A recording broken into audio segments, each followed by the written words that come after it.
This is Ralf Gey, 79 years old from Canada. He has now lived in Covent Garden for over 30 years, a good portion of which he has spent fighting for its conservation. However, there is much more to Ralf than community work. Since he was 30, he's had a great interest in dance, particularly ballet, which has led him to attempt a style that to most would seem impossible for a man of his age: breakdancing. So how did Ralf come to start this intriguing form of dance? Ralf, without any training, just simple imitation, has managed to learn the basics of breakdance. It is interesting that he should choose breakdancing as the next challenge. So what encouraged him to do so? Perhaps a great desire to try new things. After all, at the time he started ballet dancing, it was not a particularly popular activity amongst men. I had an automobile accident when I was 20, and I was a bit of a skeleton because I had my face crushed in and so forth. So I wasn't pulling any birds, so I thought I should do something about this. So I went to the Y and started pushing weights and so forth. But after about 2 or 3 years, I started falling off. I noticed, like, if I could get out of not doing, like, you want to do three nights a week, but you suddenly find reasons for not doing 3 nights a week, you only do 2 or whatever. So the problem was to find a class, because that was a one-off, a class of some sort in the central area of Montreal, and there were only 2 things to do: judo and ballet. So I thought, well, because I've got a weak jaw, I'd better do ballet. Now, the thing is, ballet, you know, ballet was for the effeminate and the gay community, more or less. And nobody, like, you know, they're all very macho in North America. And I decided that I was going to dance because, as I said to you the other night, I thought about it and I thought, well, dance is something they do in Africa, they do it in Russia, they do it, you know, it's a masculine thing to do in those areas. So I forced myself into that ballet studio. Now, if I'd been 20 years old, I couldn't have done it. But because I had conviction, I decided I would take up ballet, and regardless. When Ralf came to Covent Garden with his elderly mother in the late 60s, he took up ballet once more in order to remain fit. This was mostly for his own peace of mind. Ralf had a strong bond with his mother, despite a difficult time growing up. Well, my dad was in the German Merchant Marine, and he visited Vancouver on this ship. He was an officer in the Merchant Marine.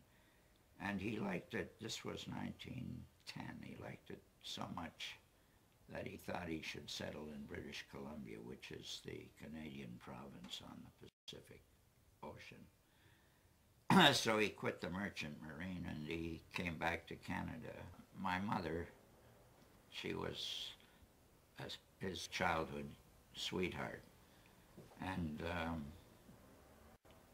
when he left, of course, I guess she figured she'd never see him again, but his wife died, and he asked her relatives whether he could marry her. He actually died of appendicitis when I was about 4 years old. I think she decided that she wanted me to have a father to replace my dad, and there was this guy who turned out to be the black sheep of a family called Booths, but he was a really vicious individual. He'd been married, he had a lot of kids, the wife had left him, and when we went out to live with him, he used to beat my mother up and so forth, and I remember him throwing her down the stairs. Anyway, after a little while, she was determined to get out of it, and she managed to get a divorce, which was a rare thing in those days. Ralf went on to achieve a good education. and went through various jobs in Canada and North America. However, it was not his career that brought him over to England, but the love of a woman he met through his ballet. After about 3 months, this bird came along.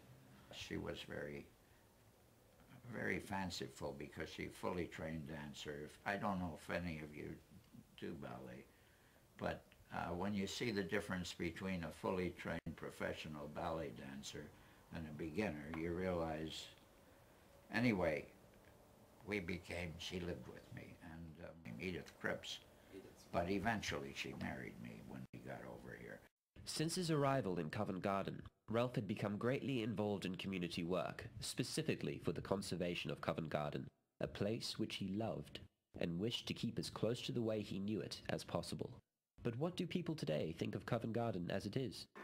Brilliant. It's the last surviving home of decent street theatre.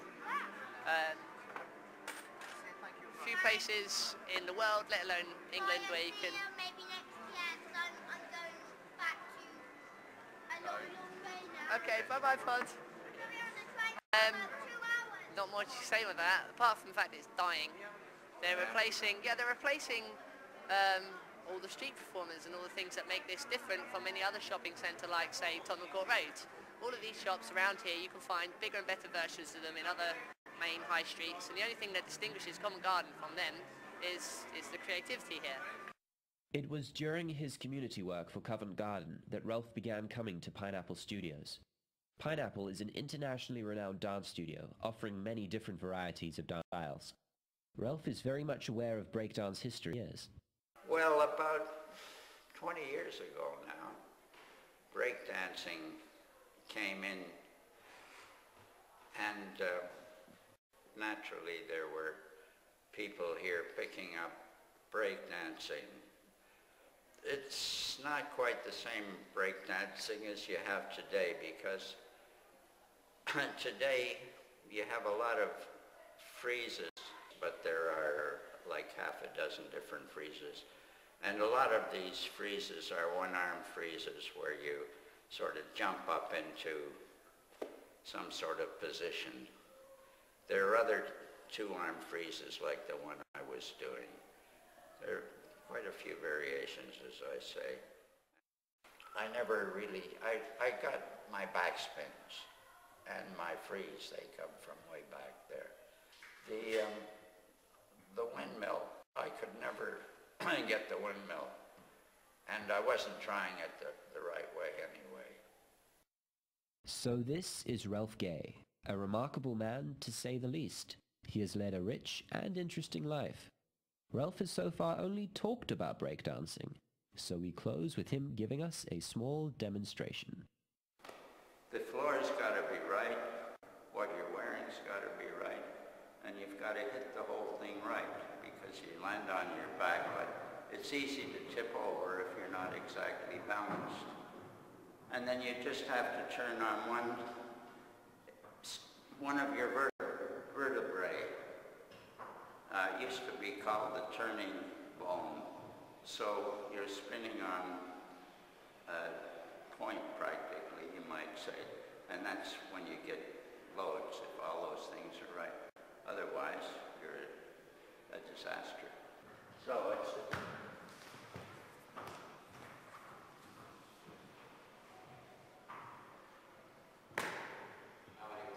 This isn't to a freeze. That's a freeze. It's called a baby freeze, apparently.